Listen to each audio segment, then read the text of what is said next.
আসসালামু আলাইকুম। আশা করি আপনারা সকলে ভালো আছেন। স্বাগত জানাচ্ছি একটা নতুন ভিডিওতে পিসি বিল্ডের। আজকের এই পিসি বিল্ডের ভিডিওটি তাদের জন্য যাদের বাজেট অ্যাকচুয়ালি ৯০,০০০ টাকার আশেপাশে, অথবা যারা হয়তো খুব প্রফেশনাল ভিডিও রিলেটেড কাজ করেন, অ্যানিমেটেড ভিডিও বানান, রেন্ডারিং বা এই টাইপের প্রয়োজন, সেই সাথে হয়তো যারা আর্কিটেকচার ডিজাইন করেন, 3D এই রিলেটেড কাজগুলো করেন অটোক্যাডে, তাদের রেন্ডারিংয়ের পারফরমেন্সগুলো একটু ভালো প্রয়োজন হয়। এছাড়া যারা হয়তো বেশ ভালো ভালো গেম খেলতে চান, তারা মোটামুটি এই পিসিটি আপনাদের পছন্দ তালিকায় রাখতে পারেন। তো যেহেতু বাজেটটাও কম নয়, ৯০,০০০ টাকা অনেক বাজেট, তো এই বাজেটে কী কী কম্পোনেন্ট পাওয়া যাবে একটু আপনাদেরকে আইডিয়া দিয়ে দিব। আপনারা আপনাদের আশেপাশে সব থেকে হোক বা যেখান থেকে হোক অথবা কম্পিউটার ভিশন থেকে হোক নিতে পারেন। আর একটা বিষয় যে আপনি যেখান থেকে নেন একটু দাম দর করে দেখে শুনে খেয়াল করে নিলেন, যাতে করে আপনি কষ্টের টাকায় সেরা জিনিসটা পেয়ে যান। তো বন্ধুরা, ৯০,০০০ টাকা বাজেটটা যেহেতু অনেক, বাট আমি কেসিংয়ে একটু ইনভেস্টটা কম করে ফেলেছি, একটু কস্ট কাট করার চেষ্টা করেছি। কেসিং দিয়েছি রিভেঞ্জারের একটা হাওয়া সিরিজের কেসিং, মানে হাওয়া বলতে আসলে একটু বাতাস টাতাস বেশ ভালোই ঢোকার সম্ভাবনা আছে। তো এই কেসিংটা থাকবে। মোটামুটি এই কেসিংটা নিতে চাইলে আপনাকে খরচ করতে হবে ৩৫০০ টাকার আশেপাশে বা ৩৪০০-৩৫০০ টাকার আশেপাশে। আমার মনে হয় এটা একটা বাজেটের রাইট চয়েস। তো এই কেসিংটা থাকছে আজকের এই পিসি বিল্ডের সাথে। বাজেট যেহেতু ৯০,০০০, এখানে তো মাত্র ৩৫০০ খরচ করলাম, তাহলে বাকি আরও অন্য টাকাগুলো কোথায় কোথায় খরচ হচ্ছে। আচ্ছা, প্রথমত প্রসেসর আমি দিয়েছি এখানে Ryzen 5 এর 7500F। এটা একটা অথেন্টিক প্রসেসর। এটা আনঅফিসিয়াল ভার্সনও পাওয়া যায়, আপনি ওটাও নিতে পারেন, এটাও নিতে পারেন, আপনার যেটা মন চায় সেটাই নেবেন। ৬ কোর ১২ থ্রেডের প্রসেসর, এর বেস ক্লক স্পিডটা চাইতে বুস্ট ক্লক স্পিড অনেক ভালো, 5 GHz বেশি আছে। তো আমার মনে হয় যে এটাকে পছন্দ লিখে রাখা যায়। আচ্ছা, আর একটা ভালো বিষয় হচ্ছে এটাতে আপনি 38 MB ক্যাশ মেমোরি পাচ্ছেন এবং DDR5 র্যামগুলো লাগাতে পারেন। যদিও DDR5 র্যাম মেবি ৫৬০০ বাস পর্যন্ত বেশি ভালো পারফর্ম করে। যাই হোক, আমি আবার এখানে ধরেছি ৬০০০ বাসের, যাই হোক সমস্যা নাই, চলে যাবে, নো প্রবলেম। এই প্রসেসরটা একটা অথেন্টিক, এটা নিতে চাইলে আপনাকে ১৯,৯০০ টাকার আশেপাশে খরচ করতে হবে, আর আনঅফিসিয়ালটা নিলে ১৮,৮০০-৯০০ টাকার আশেপাশে পেয়ে যাবেন। তো যদি আপনি আনঅফিসিয়ালটা নেন তাহলে হয়তো আপনার ১,০০০ টাকা আর কস্ট কাট হবে। তাহলে আমাদের এখানে মোটামুটি খরচ হলো প্রায় ২৩,০০০ টাকার আশেপাশে। বাকি আর কি দিয়েছি, মাদারবোর্ডটা আমি দিয়েছি একটু বেসিক লেভেলের। এখানে হয়তো আরও একটু আপডেট বি সিরিজের মাদারবোর্ড দিলে ভালো হতো, তাতে হয়তো কস্টিংটা একটু বেড়ে যেত। তাই মাদারবোর্ড দিয়েছি MSI A620M একটা মাদারবোর্ড, Gen 4 NVMe এর স্লট আছে। এবার যে বাজেটের মধ্যে DDR5 এর একটা ভালো মাদারবোর্ড পছন্দ তালিকায় রাখা যায়, এই কারণে এটাকে দিয়েছি। এই মাদারবোর্ডটা নিতে চাইলে আপনাকে ১০,৮০০-৯০০ টাকার আশেপাশে খরচ করতে হবে।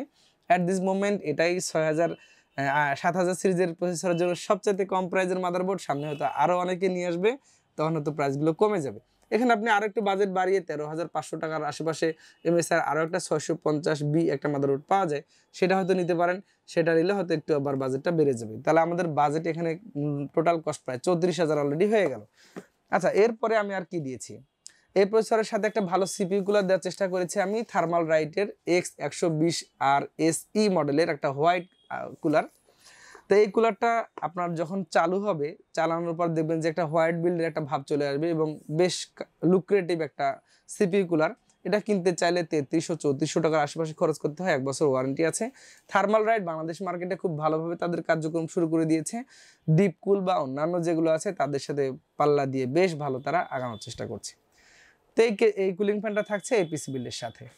আচ্ছা, এরপরে আদার্স কম্পোনেন্ট একটা NVMe SSD দিয়েছি আমি এখানে, Gen 4 ৪৫০০ ৫,০০০ রিড স্পিড, এটা টিম ব্র্যান্ডের। এটা কিনতে চাইলে আপনাকে ৪৮০০ থেকে ৫,০০০ টাকা খরচ করতে হবে।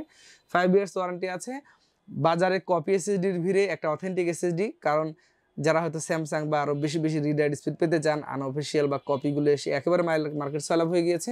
সেখানে যদি আপনি টিম ব্র্যান্ডের এই SSDটা নেন, একদম নিশ্চিন্তে থাকবেন যে আপনি একটা জেনুইন কিনেছেন। তো যাই হোক, এটাই ছিল মোটামুটি ৩৮, আর যদি এটাকে ৫,০০০-এর কাছাকাছি ধরি তাহলে হয়তো ৪২-৪৩ হাজার টাকা আমাদের খরচ শেষ। আচ্ছা, এরপরে আমরা একটা র্যাম দিয়েছি এখানে। র্যামটা দিয়েছি ৬,০০০ বাস স্পিডের 32GB, আর এটা ১৬ দুটাই স্টিক থাকবে। এই র্যামটা কিনতে চাইলে হয়তো ১৩,৮০০ টাকার আশেপাশে খরচ করতে হবে। আমার মনে হয় যে বাজেটের মধ্যে এই র্যামটা একেবারে ঠিক আছে। তো ৬,০০০ বাসের র্যাম, কোর্সিয়ার ব্র্যান্ডের, লাইফ টাইম ওয়ারেন্টি, ওকে, এটা আমার মনে হয় বাজেটের মধ্যে রাখা যায়। আপনি হয়তো মাইনাস হয়ে গেলে এটার বাজেট হয়ে যাবে তখন ৮২,০০০ টাকা। তো আমার মনে হয় যে এই র্যামটা ১৬ 32GB একদম পারফেক্ট, যারা খুব ভালো লেভেলের কাজগুলো করতে চান।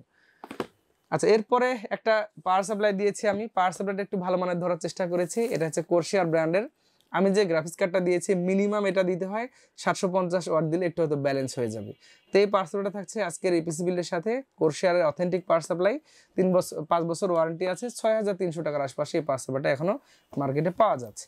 আচ্ছা, এরপরে একটা গ্রাফিক্স কার্ডটা আমি আসলে এখানে ইন্টেলের ARC 750টা দেওয়ার চেষ্টা করেছি। তো আমার মনে হয় যে যদি এই গ্রাফিক্স কার্ডটা নেন, কারণ এটার প্রাইসটা আসলে খুব রিজনেবলের মধ্যে, 8GB গ্রাফিক্স, আমার মনে হয় যে যারা এটা কিনছেন মোটামুটি তারা টাকা সেভ করছেন। অন্যান্য কিছু ব্র্যান্ড আছে, কিছু ফিচার সেগুলো হয়তো আপনার 32,000 বা 33,000 টাকা খরচ হয়ে যায়, সেই জায়গাতে এটা যদি 27,500 টাকায় হয়, প্রায় 5,000 টাকা এখানে আমরা ম্যানেজ করতে পারছি। ইন্টেল অনেক ম্যাচিউর হয়ে যাচ্ছে গ্রাফিক্স কার্ডে, খুব দ্রুতই হয়তো আগামীতে তারা লিডিংয়ের কাছাকাছি চলে যাবে। এনভিডিয়া আর ইন্টেলের ঝগড়া হয়তো আমরা দেখতেই থাকবো। তো এই গ্রাফিক্স কার্ডটা থাকবে, এটা মোটামুটি 27,500 টাকার আশেপাশে। তো বন্ধুরা, এগুলো ছিল কম্পোনেন্ট। এই সব কয়টা কম্পোনেন্ট দিয়ে যদি আপনি পিসিটা বিল্ড করেন, আপনি হিসাব করে দেখবেন যে প্রায় আপনার খরচ হবে 88,000 বা 89,000 টাকার আশেপাশে, অর্থাৎ 90,000 টাকার নিচে। আপনি এখানে কস্ট কাট করতে গেলে র্যাম একটা কমিয়ে দিতে পারেন। আপনি যদি মনে করেন যে না, আমার এত হাই কোয়ালিটি গ্রাফিক্স কার্ডের প্রয়োজন নেই, আপনি এখানে 10-12,000 টাকাতে একটা গ্রাফিক্স কার্ড নিতে পারেন। তাতে করে দেখবেন যে আরও প্রায় 15,000 টাকা সেভ হয়ে গিয়েছে। তো দেখা যাবে যে তখন 90,000 বা 85,000 থেকে পিসিটা 70,000-এ চলে আসবে। তো যাক, বাকিটা আপনার ইচ্ছা। তো এই কম্পোনেন্টগুলো আশা করি কোয়ালিটিফুল, অথেন্টিক, এবং আপনি নিশ্চিন্তে এই পিসি দিয়ে সব ধরনের ভিডিও রিলেটেড কাজ একদম নিশ্চিন্তে করতে পারবেন। তো বন্ধুরা, ভিডিওটা কেমন লেগেছে জানাবেন। যদি ভুল বলে থাকে অবশ্যই ক্ষমাসুন দৃষ্টিতে দেখবেন। আপনি যেখান থেকে নেন দেখে শুনে আপনার কষ্টের টাকায় সেরা পিসিটি পারচেজ করুন, আমি এটাই কামনা করি। আর আমাদের ভিডিওগুলো একটু শেয়ার করুন, যাতে করে অনেকের দেখে উপকার হয়। সকলে ভালো থাকবেন। আগামীতে আবার নতুন কোনো ভিডিওতে দেখা হচ্ছে। আল্লাহ হাফেজ।